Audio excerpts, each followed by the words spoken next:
Nam yo ho ning ge ko nam yo ho ning ge ko nam yo ho ning ge ko nam yo ho ning ge ko nam yo ho ning ge ko nam yo ho ning ge ko nam yo ho ning ge ko nam yo ho ning ge ko nam yo ho ning ge ko nam yo ho ning ge ko nam yo ho ning ge ko nam yo ho ning ge ko nam yo ho ning ge. Hi, I'm Margaret, and this is the website where we take Buddhist philosophy and practice and apply it to the problems and concerns of everyday life.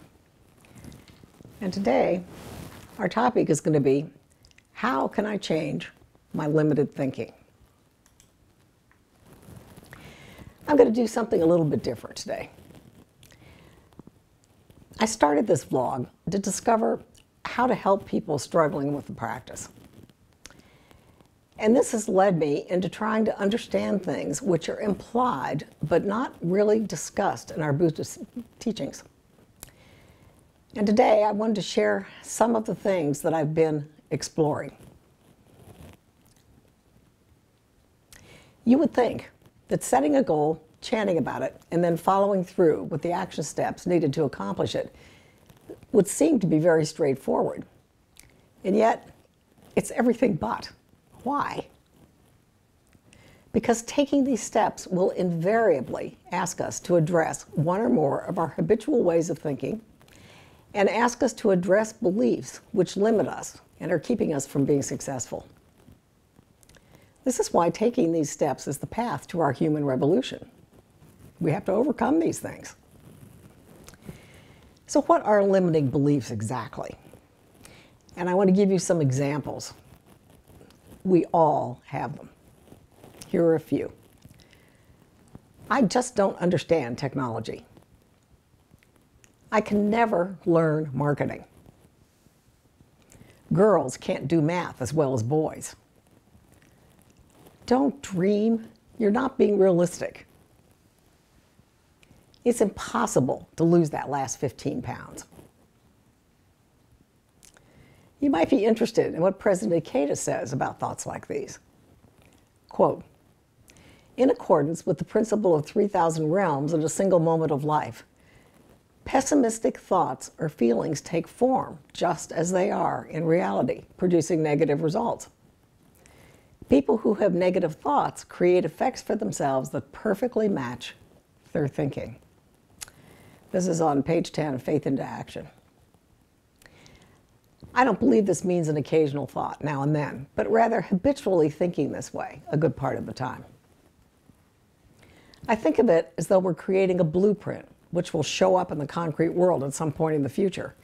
This can work for us or against us, depending on whether we're focusing on what we want or elaborating our fears.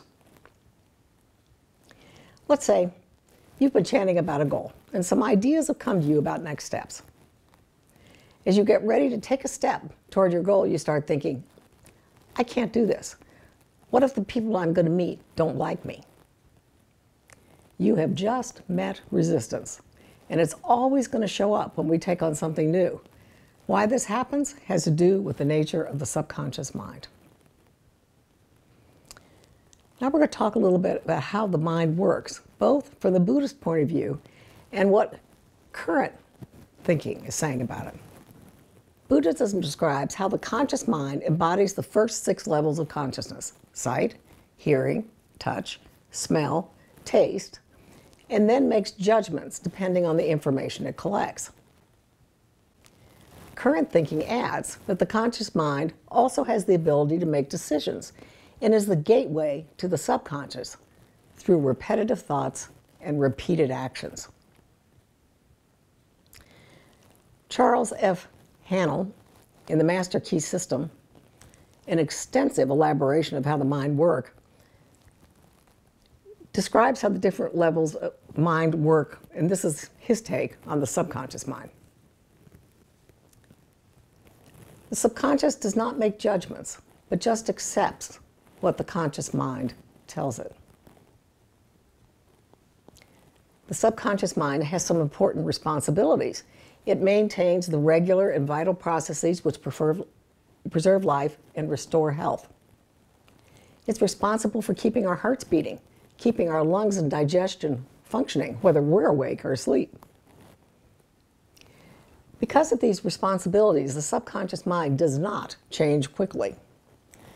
Resistance is one of the ways the subconscious mind protects us. The subconscious is the seat of habit and emotions. We have to repeatedly instruct it over and over time to make changes.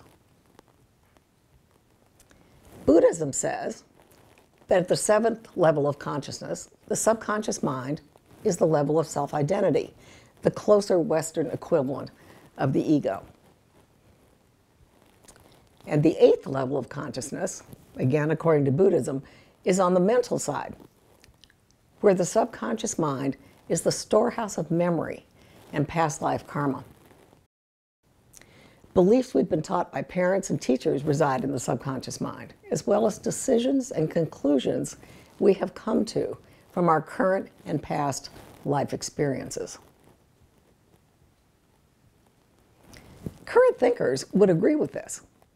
And then they go on to discuss how some of these habits of thinking unconsciously influence what we're thinking. Some of them help us move forward, while others limit us.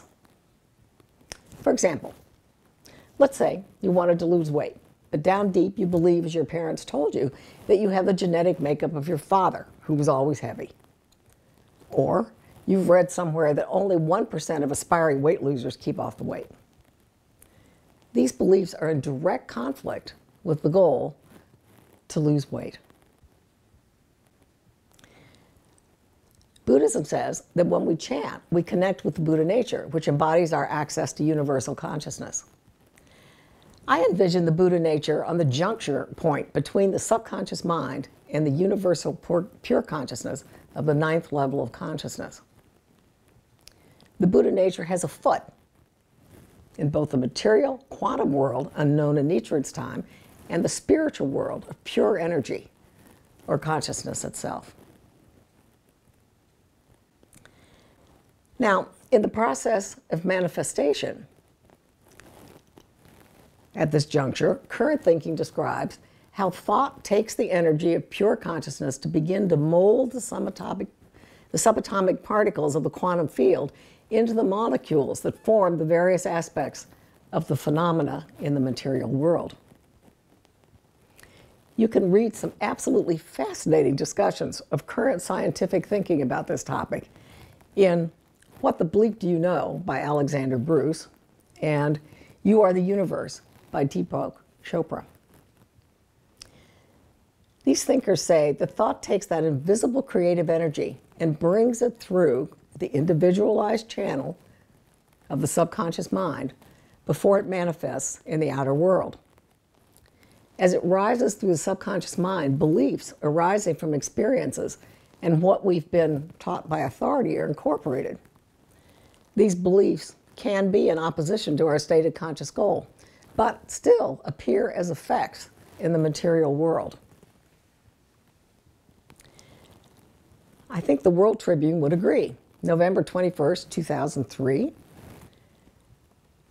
Rather than there being one static environment that we are all born into, every environment is uniquely customized, tailored to suit each of us, according to the state of our inner lives. So, in a sense, we're all going around with our personal universe, one that extends from the inner depths of our hearts outward to all of the phenomena of our surroundings. Thoughts embody the creative energy that gives rise to the effects that perfectly match our thinking. And this is seen in the Buddhist concept of oneness of life and its environment. Many current thinkers teach us to identify thoughts which limit us and change them to thoughts that will move us forward. And I've come to think that learning to shift our thoughts is a big part of mastering our minds in order to create the life that we want. Limited thinking is a habit which can be changed. So don't be discouraged when you recognize some of these limited thoughts. It's a way of looking at things which can be changed far more readily than you might think.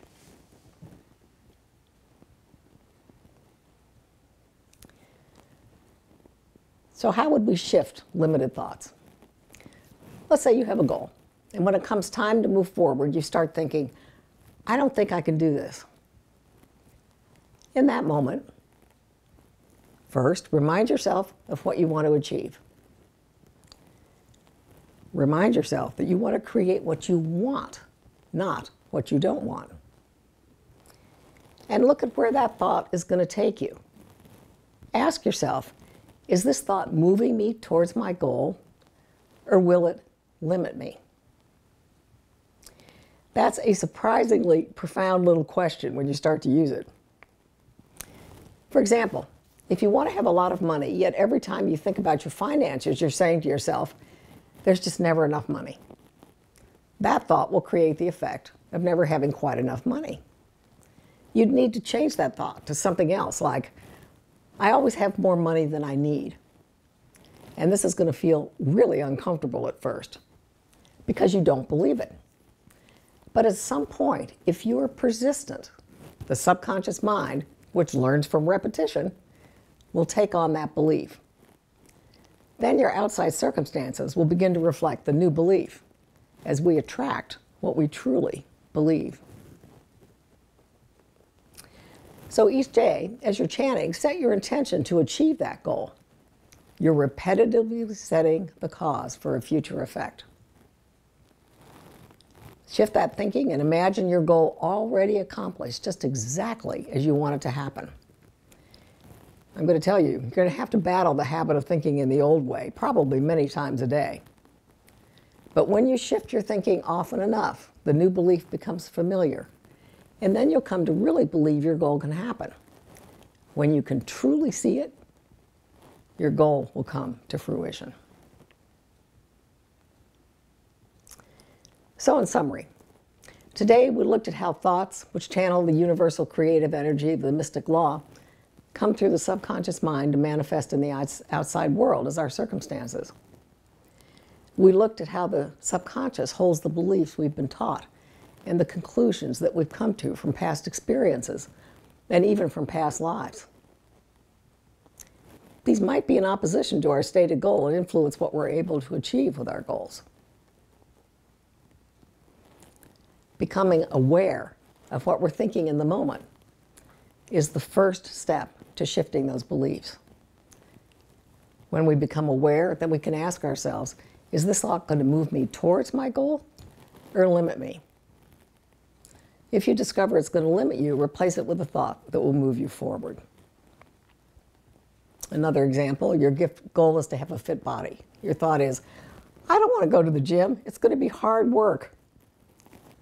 Replace it with this one. My body loves to move and work out. It's made to do it. And then shift your thinking and see that fit body is already accomplished. Continue to shift from the old thought to the new one anytime that old thought arises. When the new thought becomes familiar and you can see your goal actually happen, you'll manifest what you want. So I have a few resources for you on some of the explorations I've been making with current day thinkers. One is by Marissa Peer, a hypnotist, who has a course called Rapid Transformational Hypnotherapy for Abundance, which is an e-course at mindvalley.com. You Are the Universe, Discovering Your Cosmic Self and Why It Matters by Deepak Chopra and Menas Kafatos. What the bleep do we know? Discovering the Endless Possibilities for Altering Your Everyday Reality by William Arntz, Betsy Chase, and Mark Vincente. Comments. As always, I'm going to love to hear what you think about this. Have a happy holiday, and I'll see you in 2 weeks.